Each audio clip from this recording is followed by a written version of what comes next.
সমাধান চাও যদি জীবনে মরণে ফিরে যাও খোঁজে নাও চোখ রাখো কোরআনে বলেন না একসাথে ফিরে যাও খোঁজে নাও চোখ রাখো কোরআনে ফিরে যাও খোঁজে নাও তবে পাবে সুখ শান্তির ঠিকানা তবে পাবে সুখ শান্তির ঠিকানা যদি মেনে নাও তুমি মনে প্রাণে সমাধান সমাধান চাও যদি জীবনে মরণে ফিরে যাও খোঁজে নাও চোখ রাখো কোরআনে ফিরে যাও খোঁজে নাও একসাথে বলতে হবে সমাধান চাও যদি জীবনে মরণে ফিরে যাও চোখ রাখো কোরআনে ফিরে যাও খোঁজে নাও চোখ রাখো কোরআনে ফিরে যাও খোঁজে নাও এ বাণী সকলের নয় শুধু মুমিনের যারাই চলবে মেনে ফল পাবে কোরআনের এ বাণী সকলের নয় শুধু মুমিনের যারাই চলবে মেনে ফল পাবে কোরআনের ঘরে বলো কে বরষ্টে বলো অশান্তি দূর করে শান্তি আনে সমাধান সমাধান চাও যদি জীবনে মরণে ফিরে যাও খোঁজে নাও চোখ রাখো কোরআনে একসাথে ফিরে যাও খোঁজে নাও চোখ রাখো কোরআনে ফিরে যাও আমার ভাইরা বাবাজিরা তাহলে কোরআনের জন্য নবীজি বলেছেন একটা আয়াত যদি কেউ বোঝার চেষ্টা করে আল্লাহ পাক 100 রাকাত নামাজ পড়লে যে সওয়াব হবে আল্লাহ তার চেয়ে বেশি সওয়াব তার আমলনামায় দিবেন আর এক একটা আয়াত আমরা শুনবো ঠিক আছে ইনশাআল্লাহ আমার ভাইরা বাবাজিরা তাহলে শুনেন আজকে থেকে প্রথম আমল হচ্ছে আপনারা নামাজের পরে এশারের পরে ঘুমের আগে যারা সূরা মুলক তিলাওয়াত করবে নবীজি বলেছেন এই সূরা মুলক কিয়ামতের ময়দানে তাদের পক্ষে সুপারিশই করবে না শুধু এই সূরা মুলক আল্লাহর সাথে ওই বান্দার পক্ষ হইয়া ঝগড়া করবে তাকে জান্নাতে দেওয়া না পর্যন্ত যেরকম আল্লাহু আকবার তাহলে এখন থেকে কোরআন শরীফ আমাদের পড়তে হবে এবং কোরআন শরীফের বিশেষ আমল হচ্ছে যে সূরা মুলক আমরা পড়ব ঠিক আছে ইনশাআল্লাহ আরেকটা আমল হচ্ছে নবীজি বলেছেন যারা 5 ওয়াক্ত নামাজ পড়ে নামাজের পরে আয়াতুল কুরসি পড়বে এরা মরতে দেরি জান্নাতে যেতে দেরি না এত আসতে বললেন আরে মরতে দেরি জান্নাতে যেতে দেরি না আল্লাহু আকবার কি পড়লে কয় ওয়াক্ত নামাজের পরে আমরা তো 5 ওয়াক্তই পড়ি না অনেক ফজরের সময় দেখা যায় না আঙ্গুর কথা ঠিক না ঠিক ফজরের সময় দেখা যায় না আমরা আর অনেকে আছে সাপ্তাহিক মুসল্লি হ্যাঁ শুক্রবারের মুসল্লি আর কত বাৎসরিক মুসল্লি খালি ঈদের নামাজও যায় তাহলে আঙ্গুর দেশ তাহলে এই যে একটা অবস্থা নামাজ পড়া মানে জুমার ঈদ পরে আর পরে না তাহলে বলেন আল্লাহ বলছে যে মানুষ জাহান্নামে যাওয়ার অন্যতম 4টা কারণ হবে কয়টা কারণ একটা নামাজ না পড়ার কারণে এক নম্বরটা কি আল্লাহ বলেন ফি জান্নাতি ইয়াতাসাআলুন আনিল মুজরিমিনা মা সালাকাকুম ফি সাকার ক্বালু লাম নাকু মিনাল মুসাল্লিন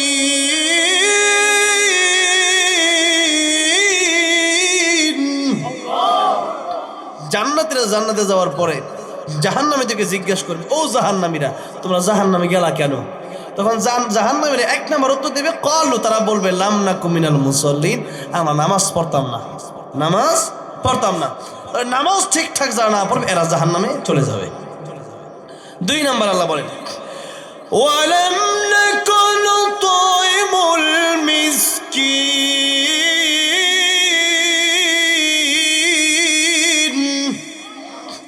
গরিব অসহায় মানুষদেরকে খাবার দিতাম না তারা খাবার সাথে তাদেরকে ধমক দিয়ে পাঠায় দিতাম তাহলে এইরকম কারণেও যাকাত ঠিকঠাক না থাকলে জাহান্নামে যেতে হবে এরপরে আল্লাহ বলেন 3 নম্বর কারণ ওয়া কুন্না নাখুদু মাআল খায়দিন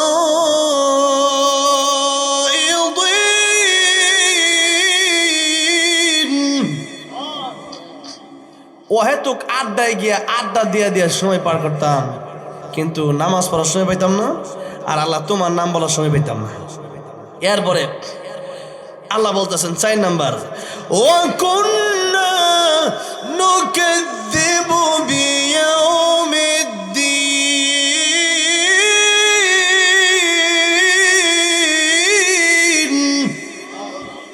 এই কিয়ামতের মাঠকে আমরা অস্বীকার করতাম যে কিয়ামত যে হবে আবার যে একদিন আমাদেরকে উঠানো হবে কবর থেকে মিনহা খলাকনাকুম ওয়া ফিহা নুঈদুকুম ওয়া মিনহা নুখরিজুকুম তারাতান উখরা এই যে আবার যে উঠানো হবে দ্বিতীয়বার এটা বলা হচ্ছে আমরা যখন এক খাবলা মাটি দেয় আর মিনহা খলাকনাকুম আরেক খাবলা দেয় ওয়া ফিহা নুঈদুকুম আরেক খাবলা দেয় ওয়া মিনহা নুখরিজুকুম তারাতান উখরা তাহলে মাটি আঙ্গুর সমাজে এটা কইয়া দেয় আমাকে আয়াতের অর্থ কিন্তু বোঝে না যে এই মাটি থেকে আমাদের সৃষ্টি এই মাটিতেই আমাদেরকে আবার যেতে হবে এই মাটি থেকে আবার আমাদেরকে উঠানো হবে সুতরাং এই দুনিয়া করে লাভ নাই যেহেতু আবার উঠানো হবে ওই দিন কিন্তু আমার সামনে আমার সাথে বাড়ি গাড়ি সব কিছু যাবে না আমার সাথে যাবে শুধু নেক আমল আমার সাথে উঠবে ওই দিন আমার সাথে নেক আমল কি উঠবে আমার সাথে যখন কি উঠবে আল্লাহ বলেছেন ও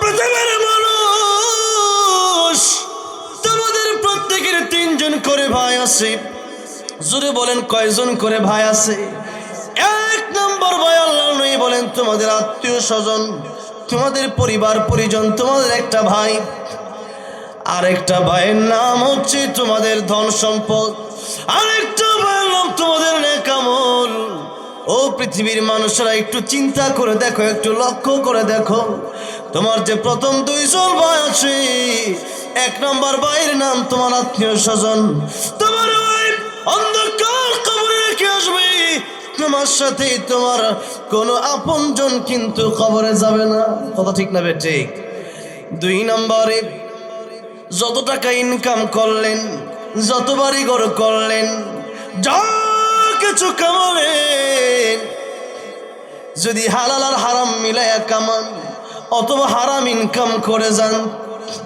হারাম ইনকামের শাস্তি জুড়ে বলেন আছে না নাই এই জন্য আইনুদ্দিন আজাদ রহমতুল্লাহ আলাইহি বলেছিলেন হালাল হারাম না মানে কত টাকা করলা কামাই এত টাকা রাখবো কোথায় কাফনের তো পকেট নাই কত ঠিক না ঠিক টাকা পয়সা লইয়া কি কেউ কবরে গেছে কি জবাব দিবি রে তুই আল্লাহর কাছে ওরে মানুষ ছবে হুশ দুনিয়ার পিছে ওরে মানুষ ছবে হুশ দুনিয়ার পিছে কি জবাব দিবি রে তুই আল্লাহর কাছে কি জবাব দিবি রে তুই আল্লাহর কাছে এই জন্য হালাল হারাম মিলায় ইনকাম করলেন সুদে ঘষে ইনকাম করলেন পয়সা করলেন এত বাড়ি গাড়ি করলেন বলেন তো কবরে নিয়ে যাওয়ার মতো সুযোগ আছে নাকি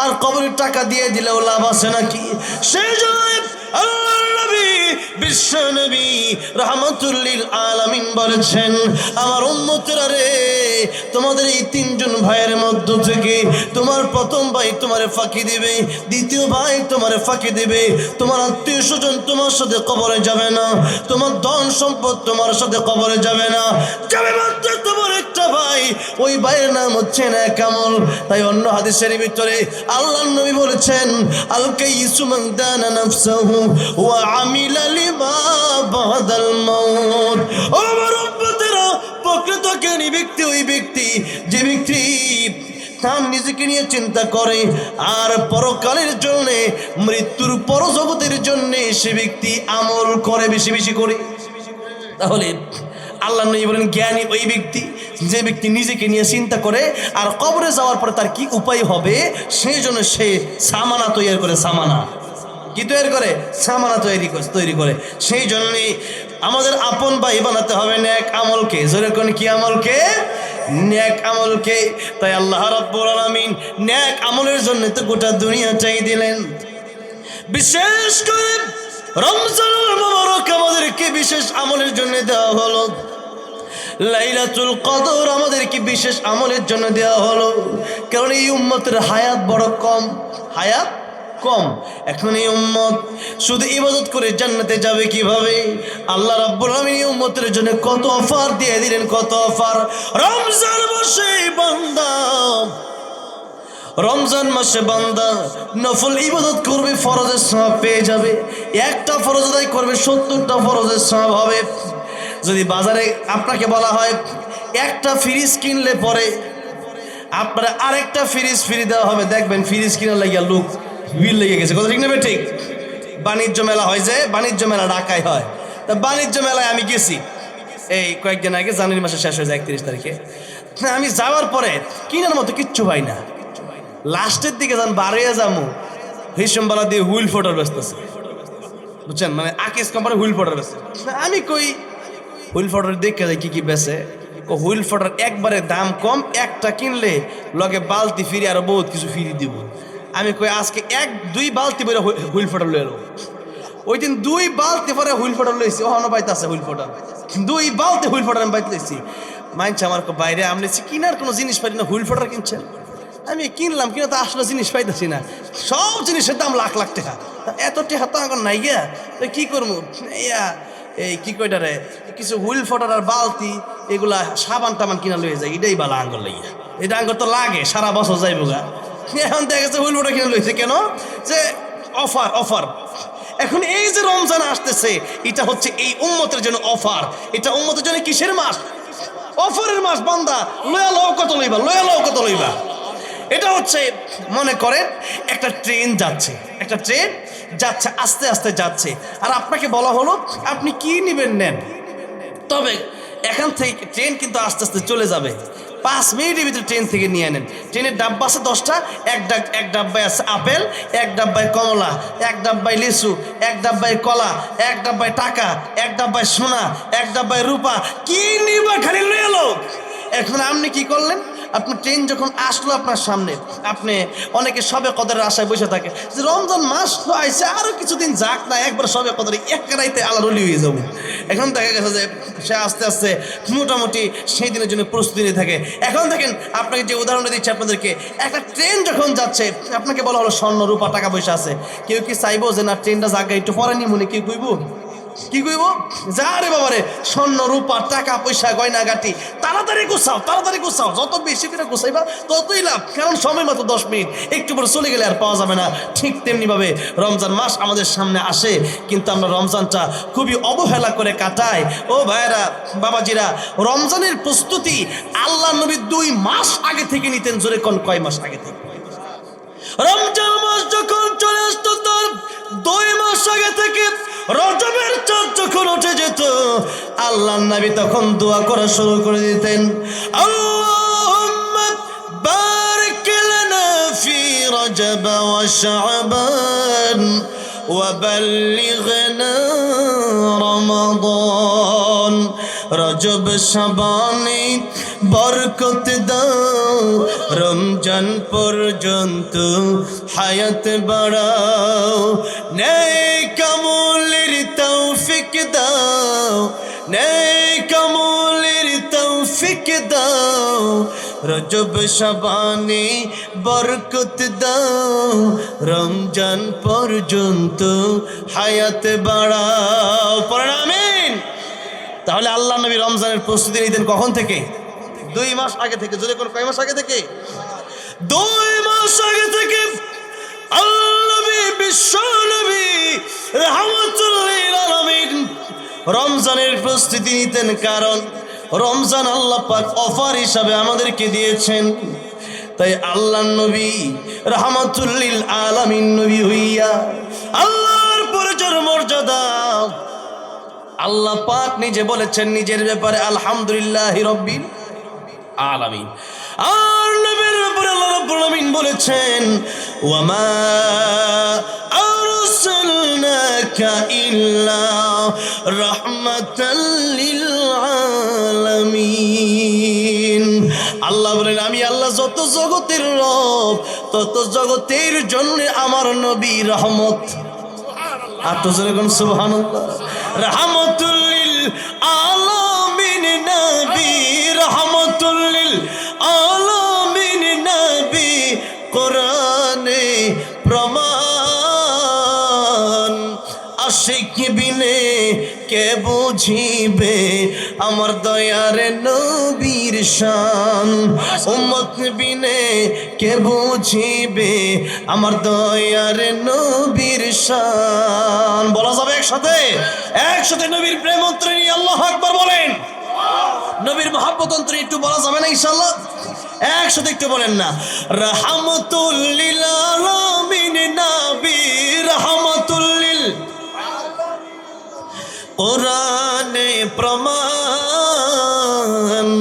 আশিক বিনে কে বুঝিবে আমার দয়ার নবীর শান বলেন না আশিক বিনে কে বুঝিবে নবী আমার মদিনারে বুলবুল আমার আল্লাহ ভালোবেসে নামটি রাখলেন মুহাম্মদ রাসূল আল্লাহু আকবার ওই নবীকে ভুল বুঝিলে ওই নবীকে ভুল বুঝিলে থাকবে না ঈমান আশিক বিনে কে বুঝিবে আমার দয়ার নবীর শান বলেন আশিক বিনে কে বুঝিবে রাহমাতুল লিল আলামিন নবী রাহমাতুল লিল কোরআনে প্রমাণ আশিক বিনে কে বুঝিবে আমার দয়ার নবীর শান উম্মত বিনে কে বুঝিবে আমার ভাইরা আমার বুঝলাম আল্লাহর নবী বিশ্ব নবী রাহমাতুল লিল আলামিন হইয়াও তিনি রজব থেকে রমজানের প্রস্তুতি নেন আর আমরা সামনে রমজান মাস নির্বাচনের লাগে আমরা রমজান ভুললেই গেছি কথা ঠিক না বে ঠিক নির্বাচনের গরমে আমরা রমজান ভুললে গেছি নির্বাচন তো সমস্যা নাই কিন্তু নির্বাচন বড় না রমজান বড় রমজান বড় না তাহলে আমরা রমজান যে আইব সামনে অন্য সময় দেখবেন প্রত্যেক বছর রমজান মাসের একটা প্রস্তুতি সবার টাইমে শুরু হয়ে যায় কথা ঠিক না বে ঠিক এখন খালি নির্বাচন না নির্বাচনের জায়গায় নির্বাচন রাখেন আর অন্য দিক দিয়া আপনাকে রমজানের আগে পরিশুদ্ধ হতে হবে আর নবীজি বলছে যে শাবান ও শাহরি শাবানে তোমরা শুরু করে দেখো না শাবান আমি নবীর মাস নবীর সাথে যেই মাসে সম্পৃক্ত নবী করছে আর রমাদান আর শাহরুল্লাহ আর রমজান হলো আল্লাহর মাস নবীর সাথে যেই মাসের সম্পর্ক ওই মাসের দাম কি কম না বেশি এই মাসে নবীজি বেশি বেশি রোজা রাখতেন এই মাসে নবীজি বেশি বেশি কি রাখতেন রোজা রাখতেন নবীজি বলেন যে এই মাসে রোজা রাখার কারণ হলো এই শাবান মাসে আগামী 1 বছর কাদের মরণ হবে তার লিস্টি মালাকুল মাউতের হাতে আল্লাহ পৌঁছায় দেন কার কার মরণ আগামী শাবানের আগে হয়ে যাবে তার লিস্টিগুলো আল্লাহ পাক কার হাতে পৌঁছায় দেন মালাকুল মাউত আজরাইলের হাতে পৌঁছায় দেন সুতরাং আমি নবী শাবান মাসে রোজা রাখি এই জন্য যাতে করে এই শাবান মাসে আমার মৃত্যুর পরোয়ানাটা আমি রোজাদার অবস্থায় যেন মালাকুল মাউতের হাতে দিয়ে দেওয়া হয় আর আগামী বছর যে আমরা মরবো না বেঁচে থাকবো এর কোনো গ্যারান্টি আছে জোরে বলেন গ্যারান্টি আছে যেহেতু নবীজি নিজেই বলছেন নামাজের পরে ডান দিকে সালাম ফিরাইয়া বাম দিকে সালাম ফিরাতে পারবো কিনা এতটুকু গ্যারান্টি আমি রাহমাতুল লিল আলামিন নবী দিতে পারি না আল্লাহর নবী যদি জীবনের গ্যারান্টি দিতে না পারে আমরা পারবো না জীবনের গ্যারান্টি দিতে পারবো যখন পারবো এই জন্য কবি বলছেন আমার মরণ আসিবে কখন কেউ তো জানে না বলেন না আমার মরণ আসিবে কখন কেউ তো জানে না আমার মরণ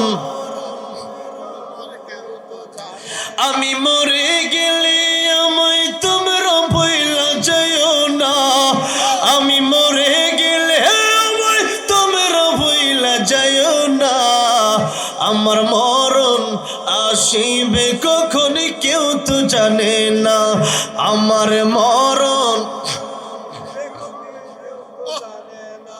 আমি মরে গেলে আমায় তোমরা ভুইলা যাইও না আমি চলে গেলে আমায় তোমরা ভুইলা যাইও না আমার মরণ আসিবে কখন কেউ তো জানে না আমার মরণ একটু মরণের কথাটা একটু চিন্তা করে বলেন না, আমার মরণ এই দুনিয়া চিরজীবন থাকার জায়গা না, অন্ধকার কবর যে আমার আসল ঠিকানা। এই দুনিয়া চিরজীবন থাকার জায়গা না, অন্ধকার কবর যে আমার। সবাই রেখে আমায় চলে যাবে, সঙ্গী হবে না, ঠিক না? সবাই রেখে আমায় চলে যাবে, সঙ্গী হবে না। আমার মরণ আসিবে কখন কেউ তো জানে না, আমার মরণ। কবর মাঝে মা বাবা দেখা যাবে না, দেখবো যাকে তিনি হলেন শাহে মদিনা। কবর মাঝে মা বাবাকে দেখা যাবে না, দেখবো যাকে তিনি হলেন। সেদিন আল্লাহ বলে আর তো কেহ বন্ধু হবে না, সেদিন নবী বিনে আর তো কেহ বন্ধু হবে না। আমার মরণ আসিবে কখন কেউ তো জানে না, আমার মরণ। আমি মরে গেলে আমায় তোমরা ভুইলা যাইও না, আমি চলে গেলে আমায় তোমরা ভুইলা যাইও না। আমার মরণ আসিবে কখন কেউ তো জানে না, আমার মরণ। ভাইরা বাবাজিরা, তাহলে বলেন তো দেখি, যদি আমরা চিন্তা করে বসে থাকি রমজান পর্যন্ত বাঁচবো, রমজানের আগেও কি মানুষ মারা যাবে কি যাবে না? যাবে, চলে যাবে। ভাইরা বাবাজিরা, সভাপতি সাহেব চলে গেলেন, এভাবে আমরাও চলে যাব। সর্বশেষে আমাদেরকে সেই মাটির নিচে রেখে আসা হবে। কবরের কথা মনে করতে হলে মানুষ যখন ইন্তেকাল করে, মানুষের জানাজায় হাজির হয়ে যাবে। জানাজা পড়বেন সামনের কাতারে, লাশটা ধরে কবরে নামাবেন। কবরে আর যখন লাশ নামানো হয়, তখন শুধু তাকায়া তাকায়া দেখবেন আর ভাববেন, এই মানুষটাও তো এক সময় শক্তিশালী মানুষ ছিল, এই মানুষের তো এক সময় যৌবন ছিল, এই মানুষের একটা সময় ক্ষমতা ছিল, এই মানুষের তো এক সময় টাকা ছিল। আজকে এই মানুষটাকে কবরে নামানো হচ্ছে, না আছে জানালা, না আছে দরজা, না আছে সাথী, না আছে বাতি, এমন অন্ধকার ঘর, যেই ঘরে দিনের বেলায়ও মানুষ যেতে চায় না, যেই বাসবাগের মানুষ দিনের বেলায় যেতে চায় না, যেই গোরস্থানে মানুষ দিনের বেলায় অনেকে যেতে ভয় করে, সেই কবরে আমাকে ছোট্ট একটা ঘরে আমাকে শোয়া দেওয়া হবে। ভাইয়েরা বাবাজিরা, যখন দেখবেন তাকাবেন আর শুধু নিজের কথা ভাববেন, আমার চাইতে কত কম বয়স মানুষ চলে গেলেন না ফেরার দেশে, তাহলে আমাকেও তো যেতে হবে আজ দইকাল। সুতরাং কত মানুষ একসাথে চললাম। আপনাদের এই এলাকার একটা ছেলে মাহফুজুল আলম ইসলামের সঙ্গীত গাইতো, ছেলেটা আপনাদের এলাকার সন্তান হিসাবে তার নামটা আমি উল্লেখ করলাম। একেবারে যুবক ছিল, বিয়ে করবে কয়েক মাস পরে, হয়তো বা বিয়ের সাথে ঠিকও হয়ে গিয়েছিল, কিন্তু বিয়ে আর করতে পারে। ও যুবক, আজকে অনেকে চিন্তা হচ্ছে যে বিয়ের পরে একেবারে ভালো হয়ে যাবে, রমজানে একেবারে ভালো হয়ে যাব, আর একটু টাকা পয়সা হইলে একেবারে সব গুনাহ ছেড়ে দেব, আর একটু সুন্দরভাবে জীবনটা পার করতে পারলে আমি আল্লাহর পথে চলে আসব। আপনি চলে যে আসতে পারবেন সেই গ্যারান্টি কি আছে? যদি বলেন আছে, সেই গ্যারান্টি নাই। সেই জন্য নবী বলেন, ও দুনিয়ার মানুষেরা, এক সেকেন্ডের ভরসা নাই, প্রস্তুতি নাও মৃত্যুর, প্রস্তুতি নাও আখিরাতের, প্রস্তুতি নাও জান্নাতের। সেই জন্য আমাদের জান্নাতের প্রস্তুতি আমাদের নিতে হবে। আমরা যত দিন যাচ্ছে তত দিন আমরা শুধু দুনিয়া দুনিয়া দুনিয়া দুনিয়া দুনিয়ার মুখোমুখি আমরা হচ্ছি, ঠিক না? ঠিক বল। কারো টিনের বাড়ি থাকলে সে বলে আমার একটা বিল্ডিং বাড়ি হইলে ভালো হইতো, একটা বিল্ডিং হইলে সে চিন্তা করে আমার একটা 2 তলা হইলে ভালো হইতো, 2 তলা হইলে 5 তলা, 5 তলা হইলে আরেকটা ডুপ্লেক্স হইলে ভালো। আর গ্রামে যদি একটা বাড়ি থাকে, চিন্তা ওটা শহর হইলে একটা ভালো, দেশে একটা থাকলে লন্ডনে একটা হইলে ভালো, আমেরিকা একটা হইলে ভালো। কথা ঠিক না বেঠে? সেই যুগ আল্লাহর নবী বিশ্ব নবী রাহমাতুল্লাহ আলামিন তিনি বলেন, দুনিয়ার মানুষ, এই দুনিয়াতে কত চাও কত চাও, আল্লাহ রাব্বুল আমিন যদি বনি আদমকে একটা মাঠ ভর্তি স্বর্ণ দিয়া দেয়, সে আরেক মাঠ স্বর্ণ চায়, আরেক মাঠ দিলে আরেক মাঠ চায়, যত মাঠ দেয় তত মাঠ চাই, যত বাড়ি দেয় তার আরো বাড়ি চাই। 1 কোটির মালিক হইলে 2 কোটি চাই, 10 কোটির মালিক হইলে 20 কোটি চাই। তাহলে শুধু দুনিয়ার মানুষের লাগেই লাগে লাগেই লাগে। এই দুনিয়ার সব, এই দুনিয়ার চকচকের মোহাম্মত একদিন শেষ হয়ে যাবে, যেদিন আমার আপনার জায়গা হয়ে যাবে 3.5 হাত মাটির ঘরে, ওই কবরে। কথা ঠিক না বেঠিক বলেন? কারণ হচ্ছে এই মাসে বান্দার মৃত্যুর পরওয়ানা আল্লাহ পাক ফেরেশতার হাতে দেয়। আরেকটা ব্যাপার হচ্ছে 1 বছরে আপনি যা আমল করেছেন, আল্লাহ পাক শাবান মাসে আপনার আমলনামা আল্লাহর কাছে পেশ করা হয়। বাৎসরিক রিপোর্ট আল্লাহর দরবারে পেশ করা হয়। সেই জন্য আল্লাহর দরবারে আল্লাহর নবী বলেন, সাহাবীরা রে, এই মাসে আমি বেশি বেশি রোজা রাখি, এই জন্য যাতে করে আমি নবীকে রোজাদার অবস্থায় দেখে আমার আল্লাহ রাব্বুল আলামিন খুশি হইয়া যায়। নবী আল্লাহরে খুশি করতে চায়, তাহলে আমাদের আল্লাহরে খুশি করার দরকার আছে না নাই? জোরে কোন আছে না নাই? তাহলে এই শাবানে আমাদের গামছা বাঁধতে হবে। রমজান আসার আগে সমস্ত কাজ শেষ করে ফেলতে হবে, দুনিয়াদারি শেষ করে দিতে হবে, দুনিয়ার মহব্বত ত্যাগ করে, দুনিয়ার অযথা আড্ডাবাজি লিপ্ত সব বন্ধ করে, যত কাজ রমজানে থাকতে পারে চিন্তা ভাবনা করে রমজানের আগেই আমাদেরকে এগুলো সেরে ফেলতে হবে। এটা হলো রমজানের প্রস্তুতি। আরেকটা প্রস্তুতি হলো, নবীজি শাবান মাসে পুরো মাসটাই রোজা রাখতেন, কয়েকদিন ব্যতীত।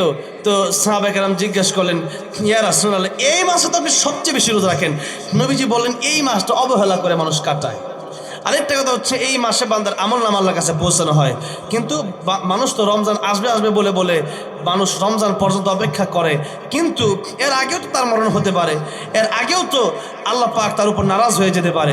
সেই জন্য এই শাবান মাস, নবীজি এই মাসে পর মাস কয়েকদিন ব্যতীত রমজানের পরে সবচেয়ে বেশি রোজা রাখতেন। আর আমরা এই মাসে বেশি বেশি রোজা রাখবো কেন? যে রমজানে যখন প্রথম রোজাটা চলে আসে, তখন প্রথম রোজা আমাদের হঠাৎ করে অনেকের কষ্ট হয়ে যায়, যে অনেকেই মানে রোজা রাখলে দুপুরে পরে মসজিদে ঘুরে ঘুরে শুরু করে যায়, হারে রোজা ধরে লাইছে কেন? হঠাৎ করে রোজা রাখছেন। এই জন্য অন্তত একটু প্র্যাকটিস করা দরকার আছে। খেলোয়াড় দেখবেন খেলায় যাওয়ার আগে সে বেশি করে প্র্যাকটিস করে নেয়। দেখবেন কোনো শিল্পী গজল গাওয়ার আগে সে আগে থেকে প্র্যাকটিস করে নেয়। যে কোনো ব্যক্তি যে কোনো কাজ করে আগে থেকে কী করে নেয়? প্র্যাকটিস করে নেয়।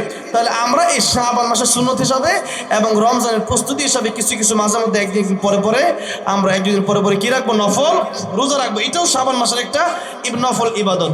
সেই জন্য রমজান মাস আমাদের সামনে আসতেছে। এবার আসুন আয়াতটা একটু তিলাওয়াত করে দেই, এরপরে সংক্ষিপ্ত কিছু কথা বলবো, এরপরে ইনশাল্লাহ গজলের পরে মোনাজাত হয়ে যাবে। আল্লাহ বলেন, ইয়া আইয়ুহাল্লাযীনা আমানু কুতিবা আলাইকুমুস সিয়াম কামা কুতিবা আলাল্লাযীনা মিন ক্বাবলিকুম লাআল্লাকুম তাত্তাকুন।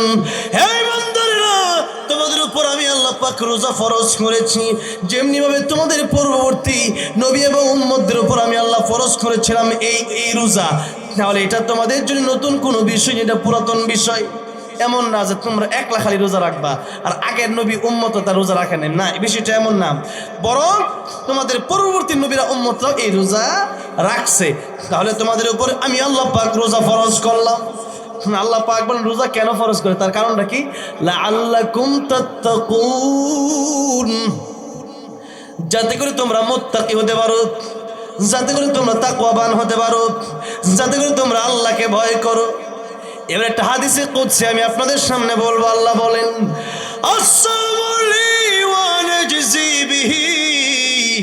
আল্লাহ পাক বলেন, বান্দা রোজা রাখে আমার জন্য, আর বান্দার রোজার পুরস্কার আমি আল্লাহ রাব্বুল আলামিন নিজ হাতে বান্দাকে দিয়ে দেব। আর তো জোরে কোন সুবহানাল্লাহ। একটা ফ্যাক্টরিতে কেউ চাকরি করে, মালিক ম্যানেজারের মাধ্যমে বেতন দেওয়ায়। এইবার বছর শেষে ঈদের আগে মালিক বললো, এই কাজটি তুমি একটু বেশি করে ভালো করে করতে পারো, তাহলে বেতন তোমাকে স্পেশাল, এই বেতন তোমাকে স্পেশাল কিছু বেতন আমি আমার হাত দিয়ে দেবো। তখন কর্মচারী বুঝতেই পারে এই বেতন সাধারণ বেতন হবে মালিক যেহেতু দিবে মালিকের মতো করে দেবে। আল্লাহর সাথে বড় তো আর কেউ নাই। আল্লাহর কি পুরস্কার আল্লাহ দিবেন। আবার অনরাবিহি যে আল্লাহ বলেন, ও বান্দা তুমি আমার জন্য রোজা রাখলা, তোমার পুরস্কার আমি আল্লাহ নিজে। জোরে কোন সুবহানাল্লাহ। মাল্লাহুল মাওলা ফালাহুল কুল, যে ব্যক্তির জন্য আল্লাহ হয়ে গেল, যে আল্লাহর জন্য পাগল, তার আর কিছু লাগে? কিছু লাগে? আব্দুল কাদের জিলানী রহমাতুল্লাহ তিনি থাকলে শের বলতেন, বলবো? তিনি বলতেন, জান্নাত দোজখ সে ইয়া রব্বি ক্যা করো, জান্নাত দোজখ সে ইয়া রব্বি ক্যা করো, আরজু হ্যায় मैं तुझसे देखा करो, आरज़ू है मैं तुझसे देखा करूं। আয় আল্লাহ, জান্নাত জাহান্নাম দিয়ে কি করব? আয় আল্লাহ, তোমার সাথে দেখা করার বড় ইচ্ছা। জান্নাত পাই আর না পাইতে কোনো আমার আফসোস নাই। তোমার মোলাকাত ছাড়া আমি আব্দুল কাদের জিলানী আমি শান্তি পাবো না। আল্লাহু আকবার। জান্নাতে যাওয়ার পর আল্লাহ জিগাই, বান্দারে তোরা কি খুশি না বেজার? জান্নাতে রাখে আমরা বেজার। আল্লাহকে কস কি জান্নাত দেওয়ার পরও তোরা বেজার? এরা কয় আল্লাহ আমরা বেজার। কই কে লিগিয়া? ওই যে সেই কথা আব্দুল কাদের জিলানী বলতেন, জান্নাত তো জখসে ইয়া রব্বি ক্যা করো, জান্নাত তো জখসে ইয়া রব্বি ক্যা করো, आरज़ू है मैं तुझसे देखा करो, आरज़ू है हम तुझसे देखा करो। আল্লাহ জান্নাতে আসি, রাতের আরামের ঘুম হারাম করে দিয়া তোমার মাহফিলের প্যান্ডেলে বসেছিলাম। রাতের আরামের ঘুম হারাম করে দিয়া ঠান্ডা পানি দিয়ে উযু বানায় নামাজ পড়ছিলাম। আল্লাহ শুধু জান্নাতে আসার জন্যই নয়, আয় আল্লাহ তোমার দিদার যতক্ষণ পর্যন্ত না পাবো, জান্নাত পেয়েও আমরা ক্ষান্ত হব না, এই কলিজা আমাদের ঠান্ডা হবে না। আল্লাহু আকবার। আল্লাহ বলবেন, জান্নাতীরা রে, ও জান্নাতীরা, আজকে তোমাদেরকে আমি আল্লাহর দিদার নসিব করে দেব। আল্লাহু আকবার। আল্লাহর দিদার, জান্নাতের সবচেয়ে বড় নিয়ামতের নাম আল্লাহর দিদার। জান্নাতের সবচেয়ে বড় নিয়ামতের নাম কি? আল্লাহর দিদার। আল্লাহর যখন দেখবেন, দুনিয়াতে দেখা সম্ভব না, সেই জান্নাতে যাবেন না, আল্লাহর দেখবেন। মানুষ হাজার হাজার বছর আল্লাহ নিজে সূরা রহমান তিলাওয়াত করে তার বান্দাদেরকে শোনাবেন। আর তো জোরে কোন বিশ্ব নবী রহমাতুল আলামিন সূরা ইয়াসিন তিলাওয়াত করে শোনাবেন। দাউদ নবীর কণ্ঠ শুনে গাছের পাখিরা তার জাবুর তিলাওয়াত শুনতে আসতো। সাগরের মাছগুলা সাগরের কিনারে চলে আসতো। সেই দাউদ নবীর কণ্ঠে আল্লাহ পাক সূরা তোহা থেকে জান্নাতি বান্দাদেরকে কোরআনের তেলাওয়াত শোনায় দেন। চিন্তা করেন কি মজার অনুষ্ঠান, হাজার হাজার বছর চলে যাবে। জান্নাতে আল্লাহ রাব্বুল আলামিনকে চিরকুট দিয়ে দিবেন। দেখবেন বক্তা একজন আসতার একজন যখন ওয়াজ করে তখন চিরকুট দেয়, যে ওয়াজটা শেষ করেন, প্রধান বক্তা আইছে। এরপরে ওয়াজের শেষে আমরা চিরকুট দিয়ে গোটা গজল করি, ঠিক না? ঠিক দেয় আর কি মাঝে মাঝে। তাহলে আপনারা দেবেন নাকি? আবার আগে কয়ে রাখছে কথা, ঠিক না? ঠিক দেওয়ার দরকার নেই। এখন জান্নাতি উরেরা চিরকুট দিয়া দেয় আল্লাহ। আল্লাহ রাব্বুল আলামিন জান্নাতে আসার পরে হাজার হাজার বছর চলে যায় তোমার দিদার নসিবে। আল্লাহ আমাদের স্বামীদের জন্য কত হাজার হাজার বছর অপেক্ষা করলাম, আল্লাহ আর কত অপেক্ষা করবেন, তাই জামাই করে দেও। এবার আল্লাহ অনুষ্ঠান শেষ করবেন। আল্লাহ বলবেন, যারে জান্নাতীরা তোমাদের হুরের কাছে তোমরা যাও।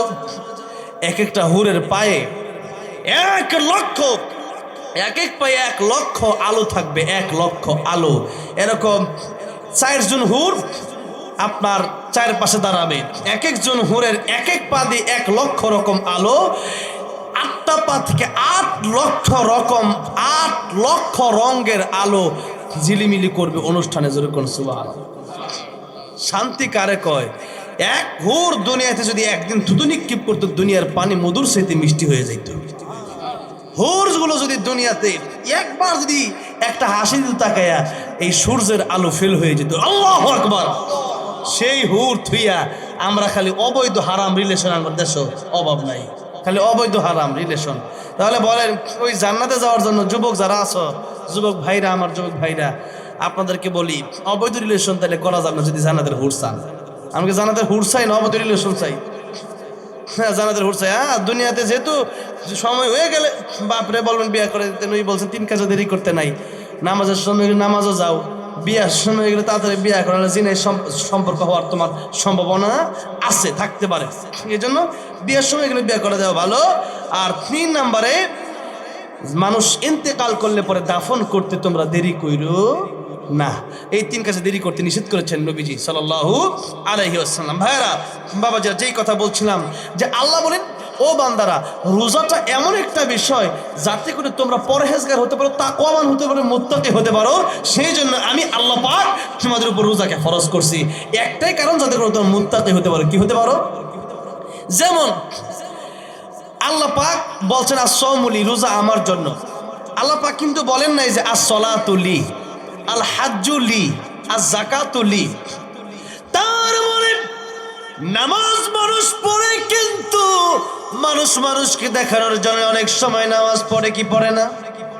একজন মনে করেন যে নামাজ আইছে, এখন এই বিশাল বড় এক প্রোগ্রাম, হঠাৎ করে অজু টুজু দরকার আছে না, নাই খারাপ হয়ে গেছে, যা সবাই জন পড়তে পড়ালাই, এরকম লোক দেখানো নামাজ আমাদের দেশে আছে।